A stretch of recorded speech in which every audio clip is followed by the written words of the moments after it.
Ich bin Manuela, ich arbeite für das Jugendteam BESCO, für die Stiftung SPI in der Jugendberufshilfe. Wir sind momentan hier bei einem deutsch-französischen Jugendaustausch. Von uns sind 8 deutsche Jugendliche dabei und aus Frankreich auch 8 Jugendliche. Und hier geht es größtenteils darum, mal aus seiner Komfortzone rauszukommen, mal andere Sachen auszuprobieren, alternative Bildung mit Leuten, die man sonst nicht treffen würde. Also gerade für unsere Jugendlichen ist es ziemlich schwierig, ins Ausland zu gehen oder überhaupt Leute kennenzulernen aus dem Ausland. Je m'appelle Johan, je suis formateur informatique et multimédia à l'école La Deuxième Chance de Nîmes. Alors l'école de la Deuxième Chance, ce n'est pas vraiment une école, c'est un centre de formation pour les jeunes entre 16 et 29 ans révolus qui sont déscolarisés, qui recherchent justement une formation qualifiante, certifiante ou un projet professionnel. Je m'appelle Emma, j'ai 17 ans et on est du coup dans un échange franco-allemand. On fait des animations linguistiques, on apprend un peu l'allemand, ils apprennent du coup un peu le français. Et à côté de ça, on fait aussi des activités en plein air, on a fait du voilier notamment. Enfin, voilà, on fait plein de trucs et c'est super enrichissant. Et c'est super intéressant. Ich bin Florian, bin 17 Jahre alt, komme aus Tauche, bin in dem Projekt Wir für Hier vom Pier 13 im BESCO. Ich würde sagen, wir haben ein Stückchen weit die französische Kultur kennengelernt, die Sprache natürlich auch, weil die Franzosen ja ihre Sprache sprechen, weil das ist ja so deutsch-französisch hier. Diese 2 Länder sich so kennenlernen und gegeneinander verstehen. So. Also sage ich jetzt mal, dass man weiß, also wir Deutschen, was jetzt da so in Frankreich ist und dass die Franzosen jetzt wissen, was jetzt hier zum Beispiel in Berlin ist. So, dass man halt das Land besser kennenlernt und so.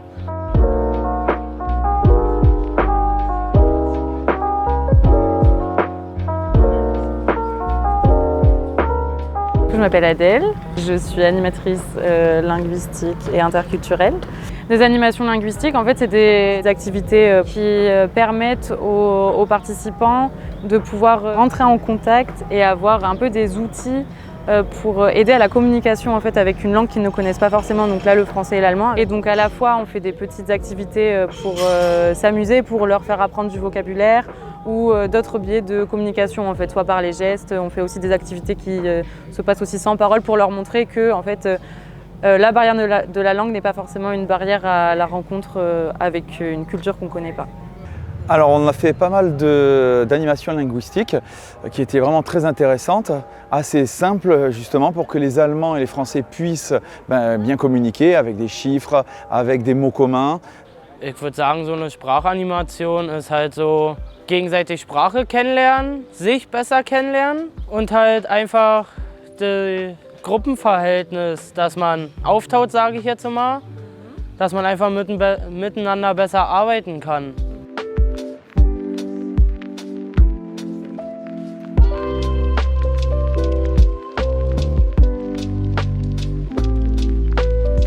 On a introduit cette thématique par un petit quiz pour essayer de savoir un peu déjà quelles étaient leurs connaissances mais aussi leur intérêt sur la question au niveau Union européenne. Ensuite, on a fait un atelier qui se penchait plus sur les valeurs européennes en fait, de l'Union européenne qui sont inscrites dans la Constitution. Et on a choisi trois de ces valeurs qu'on pensait qu'ils pouvaient parler au groupe. Et on a fait une activité où on a écrit sur des affiches. Chaque participant en petit groupe devait réfléchir ensemble sur ce qu'évoquaient ces valeurs-là et tout ça pour préparer en fait des questions pour des interviews qu'ils ont fait ensuite à Berlin pendant un rallye qu'on leur a préparé. Ils avaient pour mission de poser 3 questions au plus de personnes possible qui étaient en rapport du coup avec ces valeurs de l'Union européenne. Justement, ça permettait aux Allemands comme aux Français de pouvoir communiquer sur un domaine commun, un sujet commun. C'est le moment où on était vachement dans l'échange avec les Allemands. C'était super bien. On s'est expliqué un peu ce qu'on pensait de l'égalité, de la liberté et de la démocratie. Et du coup, c'était intéressant de savoir leur point de vue et expliquer le nôtre. Et après, en plus, poser des questions. C'est toujours intéressant justement de savoir ce qu'eux en pensent et du coup, ce que les Allemands pensent de leur démocratie à eux et de leur façon de voir la liberté, enfin de leur façon de vivre la liberté. Wir haben Europa, sage ich jetzt mal, kennengelernt, wie viele Länder jetzt zur Europä gehören, für was die Sterne auf der Flagge da sind und alles. Und halt Demokratie, Freiheit und so. Wir haben Leute in Berlin angesprochen und sie über verschiedene Themen abgefragt, sage ich jetzt mal, was sie davon halten, wie ihre Meinung dazu ist und was sie besser machen würden.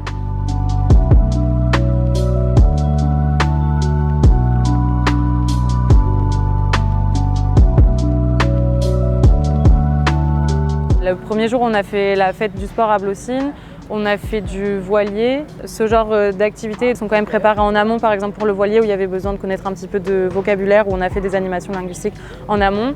Et en fait, là pour le coup, on a fait ça en groupe binationaux, enfin mélangés franco-allemand. Et c'est des temps qui sont très intéressants parce qu'ils ont un petit peu déjà des outils qui leur permettent de communiquer et sans avoir non plus la pression de tout le groupe et la pression de on est dans une salle, dans un cercle. Also am meisten gefallen hat mir das Segeln, weil ich bin halt leidenschaftlicher Angler. Beim Segeln, da musst du ja auch viel selber machen, Segelspann und alles.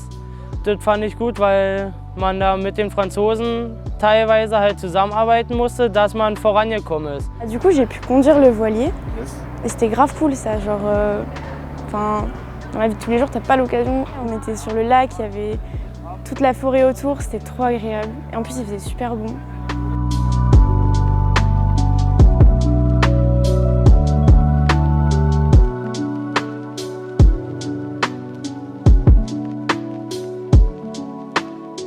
Ouais, c'est une grande ville, donc je me suis pas sentie oppressée ou quoi. D'habitude, j'aime pas trop être dans des grandes villes.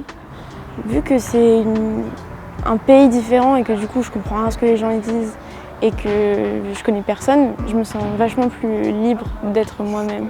Ja, solche Projekte sind sehr, sehr wichtig für unsere Jugendlichen. Wie gesagt, die kommen aus sehr unstrukturierten Haushalten und so eine Fahrt gibt schon mal Struktur als ersten Punkt, also eine ganz feste Tagesstruktur, an die sie sich halten müssen. Es ist wichtig, wie gesagt, für die Jugendlichen auch mal wirklich aus ihrer Komfortzone rauszukommen, mal andere Leute zu treffen, weil die sind oft in ihren kleinen Cliquen unterwegs und öffnen einfach ihren Horizont dadurch überhaupt nicht. Und das gibt ihnen, glaube ich, Mut, auch nach vorne zu gucken und in die Zukunft zu gucken. Pour moi, l'impact, c'est surtout aussi la mobilité. Se balader à Berlin tout seul, de pouvoir prendre le métro, essayer justement de demander quelque chose à quelqu'un qui ne comprend pas forcément sa langue natale, avec des mots anglais. J'ai essayé de dire quelques mots d'allemand, mais c'est compliqué l'allemand à prononcer en plus. On parlait en anglais, avec les mains aussi, parce que c'est un langage en fait. Dann sind wir halt entweder zu euch übergesprungen, dass ihr es übersetzt, oder halt über Google oder halt mit Händen und Füßen zeigen. Das hat dann am zweiten Tag, dritten Tag, hat es eigentlich relativ gut geklappt. Man wusste, was der andere von einem will.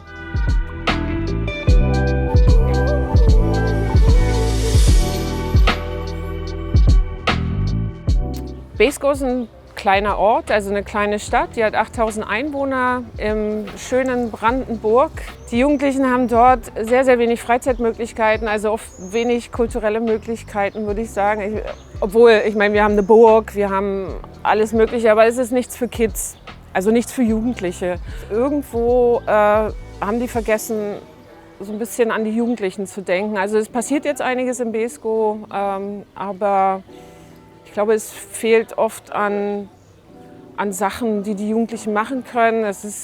Viele konsumieren Drogen, obwohl es, wie gesagt, klein und niedlich ist, aber das Drogenproblem gibt es dort genauso. Und ja, die wissen oft nicht, was sie machen sollen und hängen hinterm Rewe und trinken Bier. Alors les échanges enrichissent énormément les jeunes, justement, ça leur permet de découvrir, par exemple dans ce cas-là, d'autres cultures, d'autres façons de vivre. Ça leur permet de s'ouvrir au monde, justement, de ne pas rester dans son coin, parce que la plupart de nos jeunes sont plutôt prostrés, des fois s'isolent, et ça permet justement d'aller vers les autres et d'accepter que les autres puissent venir vers eux. Moi, je trouve ça vraiment hyper intéressant mais hyper important pour eux en fait, et notamment dans ce cadre-là où c'est des jeunes pour les 2 partout qui sont en réinsertion. Et j'ai l'impression que pendant toute la semaine, ça leur a permis de un peu sortir de leur zone de confort, mais de manière accompagnée quand même, pour pas que ça soit trop violent et trop, sans les mettre en difficulté, mais qu'en fait très vite ils se rendent compte que des choses qui leur paraissent impossibles dans les premiers jours, c'est possible et c'est simple, et ils en retirent vraiment une fierté, et ça peut les mettre plus en confiance par rapport à eux et par rapport à leur capacité. Was wir merken hinterher ist, erstens lernen wir die Jugendlichen sehr gut kennen. Wir können mit denen viel, viel besser hinterher arbeiten, haben so ein bisschen mehr einen Überblick, was so die Stärken, Schwächen sind von den Jugendlichen, können da dann hinterher drauf eingehen. Und bei vielen ist es so, dass sie wirklich danach anfangen, über die Zukunft nachzudenken. Und das ist, glaube ich, was, ja, also das passiert nicht, wenn man in Beeskow bleibt.